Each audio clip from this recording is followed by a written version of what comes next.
La Vérade, émission du consistoire israélite de Marseille. Marc Mimoun. Bonsoir à tous, vous êtes avec l'émission La Vérade, l'émission du consistoire israélite de Marseille et donc l'émission de votre consistoire. Avant même de commencer mon émission, de vous présenter mon invité, j'aimerais vous remercier à vous toutes, à vous tous de la fidélité que vous nous portez aussi bien sur l'ensemble de la radio où les écoutes sont de plus en plus nombreuses que notre émission La Vérade. Et émission où je m'invite chez vous tous les mercredis et j'y suis de mieux en mieux reçu et je vous en remercie. Je vous rappelle aussi que cette émission est ouverte absolument à tout le monde, donc si autour de vous ou si vous-même qui nous écoutez, envie d'apporter quelque chose pour la communauté, envie de parler d'un projet, une idée, une réunion, une manifestation ou quoi que ce soit, vous savez que je serai toujours là pour vous recevoir et la porte vous sera toujours grande ouverte. Il vous suffit de téléphoner à la radio, vous demandez mes coordonnées et vous serez reçu à l'émission La Vérade, l'émission comme on l'a toujours dit, où on reçoit absolument tout le monde, toute image communautaire confondue, quelles que soient les idées, les idéologies, les pratiques religieuses ou pas. Cette émission, c'est la vôtre et on recevra les gens sans tabou et sans baratin. Alors aujourd'hui, il y a un peu d'émotion parce que c'est la dernière émission que nous allons faire dans les studios de la rue Paradis.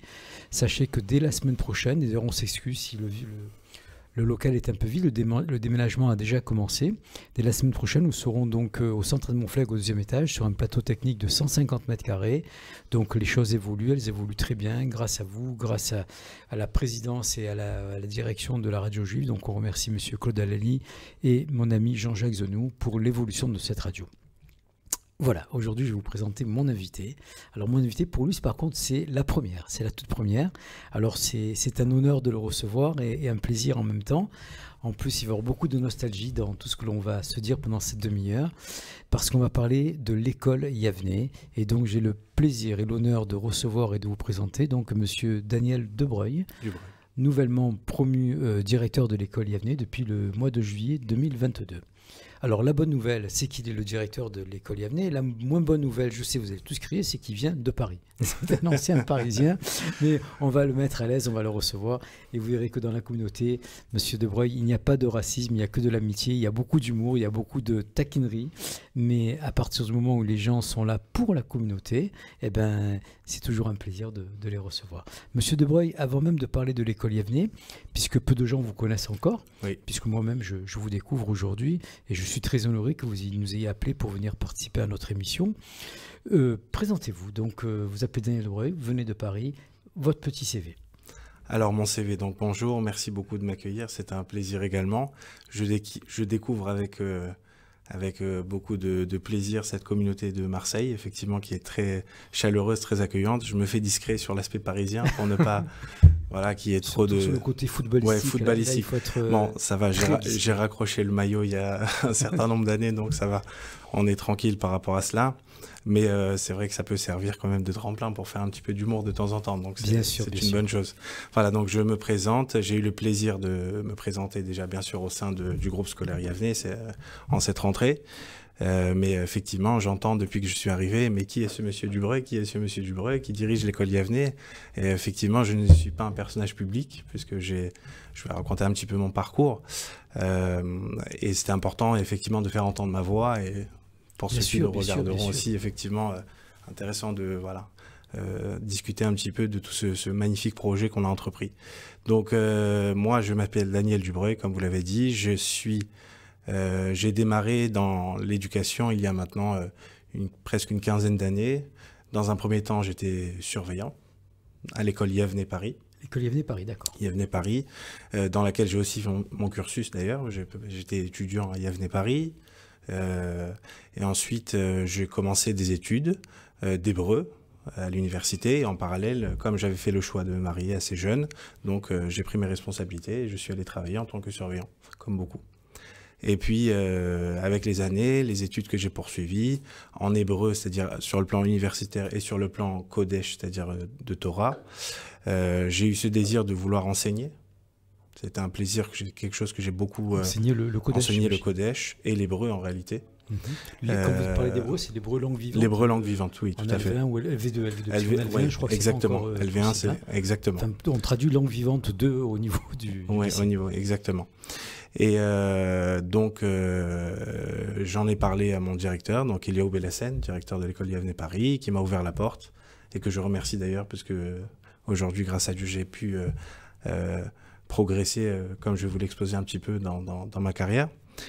Et donc, voilà, je me suis investi dans des formations, tant, comme je le disais, en hébreu, dans l'enseignement de la langue vivante, que sur la partie Kodesh, où j'ai suivi des formations avec le FSJU, pour, on va dire, professionnaliser mon geste d'enseignant.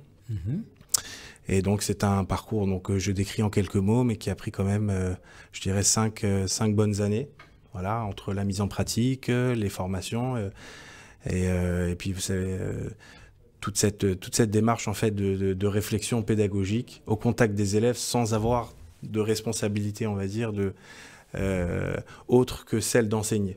C'est-à-dire qu'à la base, votre souhait était d'être enseignant dans un premier temps, c'est exactement. Ça et c'est l'évolution de la vie qui a fait que cette place de directeur qui s'est libérée, et on salue d'ailleurs notre ami Paul Fitoussi, qui est en Suisse aujourd'hui, cette place étant libérée, vous avez dit j'y vais, je fonce. Alors, c'est pas tout à fait comme ça que ça s'est passé. C'est vrai que dans un coin de ma tête, depuis jeune déjà, j'avais cette ambition de pouvoir un jour prendre des responsabilités pour pouvoir apporter, on va dire, ma pierre à l'édifice de la communauté éducative. Mais le rêve, c'était l'enseignement, la pédagogie, dans le monde de l'enseignement. La transmission, peut-être. Voilà, exactement. Dans ce monde-là où on transmet, où on enseigne, et j'ai toujours eu un regard particulier par rapport à mon directeur déjà étant étudiant. C'est vrai que c'était quelque part chez moi, d'avoir ce regard un petit peu particulier de la posture qui était prise, etc. Ça m'a toujours, on va dire, particulièrement intéressé, parce que je voyais effectivement que le monde de l'école, c'est un monde qui me passionne depuis jeune, en fait. Vos parents sont dans l'enseignement aussi? Mon père, Zichron Livracha, était effectivement professeur certifié en anglais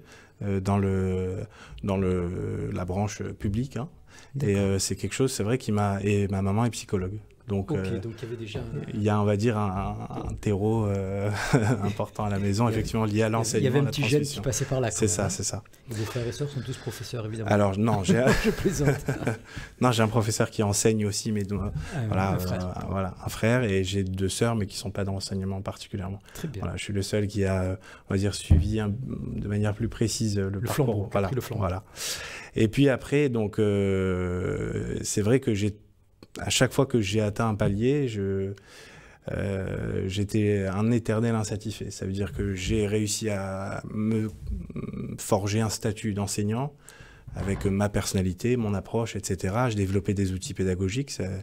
Et disons qu'après, une fois que je suis arrivé à un certain stade, j'avais toujours la même démarche de recherche, d'approfondissement, de vouloir aller plus haut, de prendre plus de responsabilités, agir plus. On appelle ça l'ambition, hein, Daniel. Hein. Voilà, l'ambition. Oui, c'est vrai que c'est une expression. Non, c'est tout à votre image, tout à votre honneur. Hein. C'est une belle image, au contraire. Et donc, à chaque fois, la démarche était la même. Je faisais des recherches sur le plan des formations, j'en parlais avec mes supérieurs hiérarchiques. Et puis après, j'ai eu la chance quand même d'être bien entouré.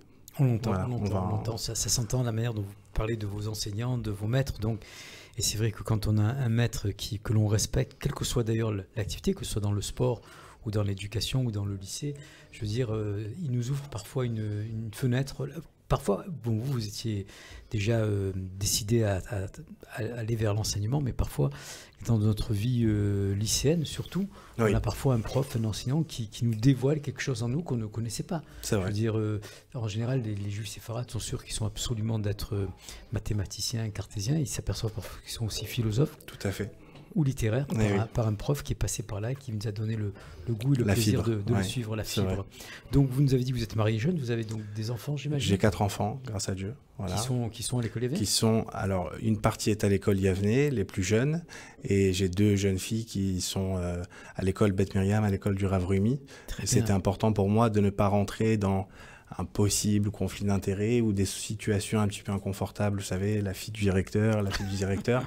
Pour elle surtout, pas pour elle surtout, parce que moi, grâce à Dieu, je suis très fier d'elle, mais voilà, c'est vrai que c'est pas évident pour... De toute manière, au passage, on salue, on passe un grand bonjour à Mamie Rumi qui nous écoute régulièrement sur les radios et toute la famille Rumi d'ailleurs à qui on doit beaucoup dans l'éducation marseillaise. C'est eux qui nous ont donné un peu la genèse, la formation, c'est l'origine je pense, de l'éducation juive à Marseille par le monsieur Rumi, le pauvre qu'on regrette tant et par lequel la plupart de nos enfants sont passés.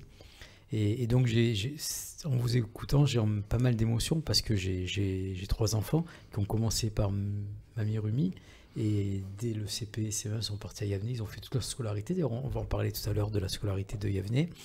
Et donc, c'est bien de reparler de tout ça et de voir que ce chemin existe toujours. Et cette transmission, elle doit continuer le plus longtemps possible. Bien sûr. Alors, Daniel, vous êtes donc arrivé à Marseille au mois de juillet, donc après cette opportunité, comme vous nous l'avez expliqué, après votre ambition qui s'est installée petit à petit. Quelle a été donc votre première impression, votre premier regard, votre première interrogation en découvrant aussi bien l'école sur le plan physique que sur le plan relationnel? Alors, pour être très précis, je suis arrivé au mois de mai en observateur. C'est-à-dire que mon chef d'établissement de Paris m'a libéré de mes obligations dès le mois de mai pour pouvoir venir observer un petit peu le terrain. J'ai eu la chance de travailler aux côtés de Paul Fitoussi, qui m'a donné beaucoup de bons conseils, qui m'a expliqué un petit peu toute sa méthode par rapport à la gestion. Qui était lui-même un ancien enseignant de Yavne, oui, je sais, l'école Yavne. Ça, je sais. Et donc en arrivant, voilà, ce qui m'a frappé le plus, effectivement, c'est cette chaleur et cette joie de vivre.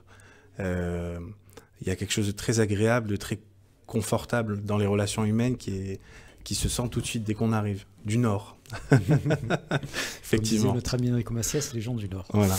Mais justement, alors parfois, parce que j'ai connu pas mal, et même autour de la table, de gens qui venaient de Paris ou d'ailleurs qui arrivaient à Marseille, et donc il y avait le pour et le contre, et surtout au niveau de l'enseignement, parce que souvent, j'ai eu des gens du Ganami qui sont venus à la radio et tout, qui nous expliquaient que parfois les parents d'élèves oublient un petit peu qu'ils laissent leurs enfants dans une école, ils ont l'impression de les laisser un peu dans un mouvement de jeunesse.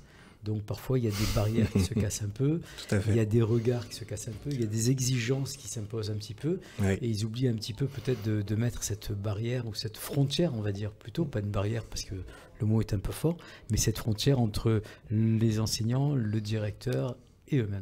Effectivement, ça m'a marqué. Parce que comme je vous le disais, j'étais observateur du mois de mai et mois de juin, et dès que j'ai eu la direction officielle, c'est-à-dire au 1er juillet, ça m'a frappé effectivement que parfois certaines familles, certains parents, des choses que j'avais jamais vues à Paris, ça peut arriver, franchir certaines barrières, mais je sais que c'est pas par méchanceté, en fait c'est une manière d'être.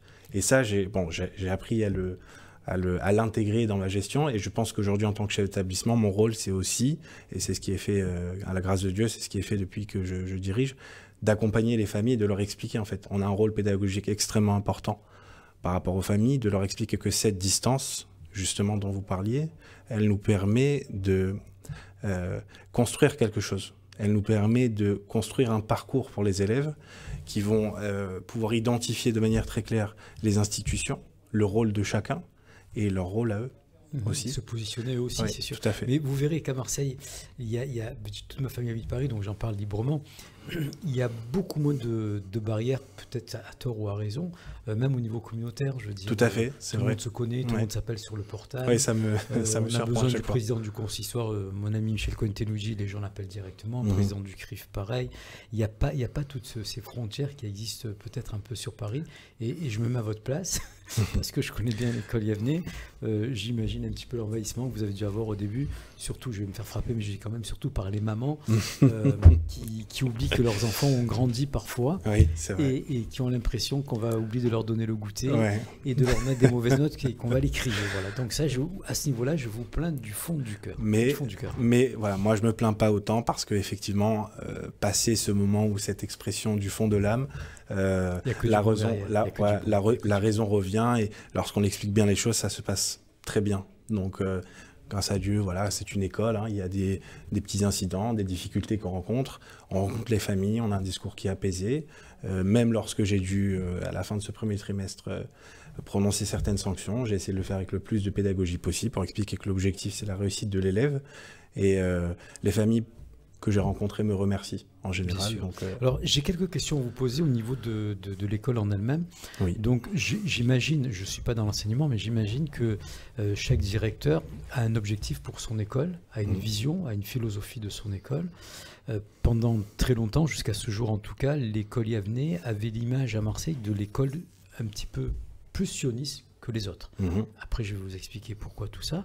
Donc, vous, est-ce que vous pouvez nous définir comme ça les projets que vous avez, les souhaits que vous avez et l'orientation pédagogique que vous souhaitez? Alors, c'est une question très intéressante et à la fois très complexe.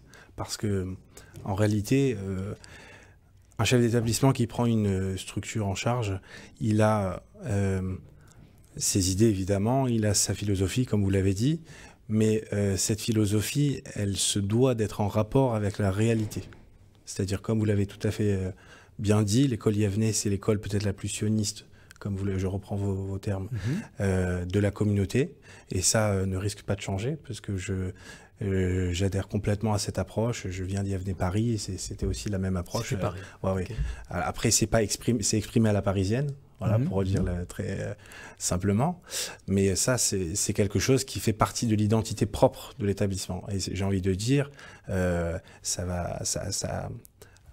c'est partie intégrante de tous nos projets, même si parfois on ne va pas le sentir tout de suite, on le sent par la suite. J'ai pu assister par exemple au Yom HaAtzmaut à Yavneh Marseille, et c'est quelque chose d'extraordinaire. Et je vois qu'en réalité, ce qui est beau, c'est que c'est passé aussi chez les enfants. Alors à l'origine, c'est vrai que M. Elie Benaroche, qu'on salue, que vous devez peut-être connaître, oui, aussi, je l'ai rencontré, qui a été très longtemps le directeur de nos enfants. C'est vrai qu'il avait ce souffle au niveau du sionisme par le bac blanc-bleu, par toutes ces activités qu'il faisait. Et à un moment même, on disait que la 13e année à Yavneh, c'était l'année Massa, c'est-à-dire l'année d'intégration en Israël. Magnifique. Et juste un mot là-dessus, puis je ne vais pas trop parler quand même de ma vie privée, parce que c'est vous que je reçois. Moi, j'ai un de mes enfants, le dernier, mon fils Dan, quand il était en terminale, puis un repas de Shabbat, il m'a dit, papa, si j'ai le bac, qu'est-ce que tu en penses si j'irai en Israël? Et dans la foulée comme ça, je lui dis, je t'amènerai à l'aéroport. Voilà, chose que j'ai fait. Mais ce que je voulais vous dire surtout, ce n'était pas le fait de l'avoir amené, c'est que le 18 mars 2012 est venu à la maison Rav Mamou. Rav Mamou, c'était ce monsieur que vous devez sûrement connaître, qui s'occupait de Massa, et est venu quelque part me prendre mon fils, puisqu'il est venu me faire signer les papiers pour l'autorisation de tout. Et ce dimanche soir, j'ai pas bien dormi, parce que même si j'étais très fier de ce qu'il allait faire, de choses que j'aurais dû faire et que je n'ai pas pu faire, c'était 18 ans, le petit dernier qui s'en va de la maison. Et le lendemain, malheureusement, le 19 mars, il y a eu à Toulouse, que vous savez certainement, cet horrible attentat de l'école Ozer HaTorah avec cet assassin dont je ne veux même pas nommer le nom, contrairement aux journalistes qui se rappellent que de son nom et non pas ni de l'école ni du nom des enfants qui ont été tués. Et j'ai dit merci. J'ai dit merci à l'école Yavneh, j'ai dit merci à Rav Mamou, j'ai dit merci à mon fils d'avoir fait ce choix, parce que j'ai compris que c'était un départ qui était fait peut-être sous le cœur du sionisme, mais qui était aussi un départ de réseau. Et ça, je le dois à l'école Yavneh, et c'est en ce sens-là que je vais vous demander si donc vous allez garder cette image, ce fond sioniste de l'école, pour motiver, non pas obliger, mais motiver et réveiller la jeunesse juive française, et en particulier marseillaise, du bien fondé de faire son alia. Bien sûr. Comme je vous l'ai dit, ça fait partie des murs de l'établissement, et c'est quelque chose qui est une partie indissociable. Le sionisme est dans les fondements même de l'école. Votre formation, je veux dire, j'ai entendu M. de Broglie et Lubavitch, pas Lubavitch, Chabad. Oui. Donc, où vous vous situez là-dedans? Alors, moi, j'ai un cursus, effectivement, où je me suis, à l'adolescence, rapproché du mouvement Chabad, où j'ai étudié essentiellement, ce rapprochement a été fait par l'étude de textes, et par le développement de certaines coutumes.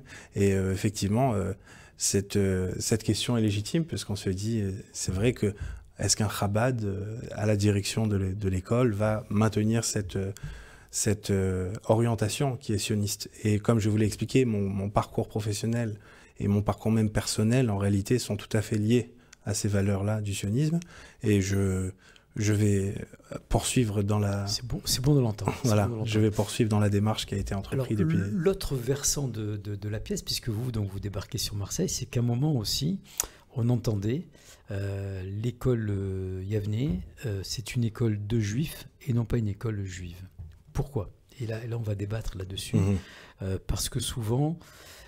Et ça se défend aussi. Souvent, on disait que les parents qui inscrivaient leurs enfants à l'école Yavneh, c'était une protection communautaire, on va dire ça comme ça. Mais leur but, c'était surtout que leurs enfants aient le baccalauréat et aillent à l'université après. Et donc, ça veut dire par déduction logique, que les matières de Kodesh, d'études juives, toutes les matières qui sortaient du rôle, n'étaient pas valorisés, où les enfants c'était un peu leur récréation. Ça veut dire qu'un enfant qui était excellent élève dans les matières rôles, si même il était nullissime dans les matières Kodesh, il passait de classe quand même. C'est-à-dire qu'on avait l'impression qu'il y avait en fait deux éducations et qu'il n'y en a qu'une seule qui servait à passer de classe et d'évoluer. Donc votre point de vue là-dessus et votre projet. Alors c'est une question sensible parce que je ne peux pas, on va dire, acquiescer ce que vous dites dans le sens où ça serait... Non, par rapport au passé, parce que ça serait faire un reproche à ce qui s'est passé, ou vous voyez ce que je veux dire, ou dire que certains n'ont pas fait leur travail, peu importe. Moi, je ne veux pas rentrer... Pour vous provoquer je aussi, l'entends. C'est pas une critique. Mais ça va, je ne suis pas marseillais, je vais pas réagir au quart de tour. Non, c'est-à-dire que voilà, je ne peux pas acquiescer, on va dire, les propos, mais j'entends cette voix, et effectivement, c'est l'une des raisons de ma venue à Paris. C'est-à-dire que ce que j'ai construit en Kodesh à Yavneh Paris, j'ai pas eu le temps tout à l'heure d'aller au bout de la démarche. Je vais essayer, on va dire, avec l'équipe qui est là, en rapport avec la réalité, comme je l'ai dit, c'est ça qui est extrêmement important, de reconstruire un projet Kodesh, en revenant vraiment aux fondations même de l'objet de l'enseignement du Kodesh. Et une chose pareille, je l'entendrai plus. On ne pourra plus dire que Yavneh est une école de juifs. Alors effectivement, on a des parents de tout niveau de religion ou d'engagement. Et comme je vous l'ai dit tout à l'heure, on a un rôle pédagogique aussi avec les parents, de les accompagner, de leur expliquer la démarche qui est mise en œuvre dans l'établissement et quel parcours éducatif on propose aux élèves. Et effectivement, cette dualité, elle n'existera plus, Bezrat Hashem, dans les années à venir. Daniel, cette question m'est venue parce que dimanche dernier, avec le conseil d'administration du consistoire israélite de Marseille, dont je fais partie, donc depuis cette année, on a décidé une fois par mois d'aller faire nos conseils dans les communautés. D'ailleurs, si Dieu veut, le prochain rendez-vous aura lieu à Yavneh. Cette semaine, on était à communauté d'Etzraïm avec M. Jean Meyer qui nous a très gentiment reçus. Et autour de la table, donc, on a débattu un petit peu de tout, des demandes et des questionnements. Et M. Jean Meyer a levé un problème. Et on a tous été témoins, on a tous vécu ça. C'est qu'on a tous eu, la plupart des gens autour de la table, nos enfants ont fait les 12 années de scolarité à Yavneh, mais il n'y en a aucun qui parlait hébreu en sortant de là.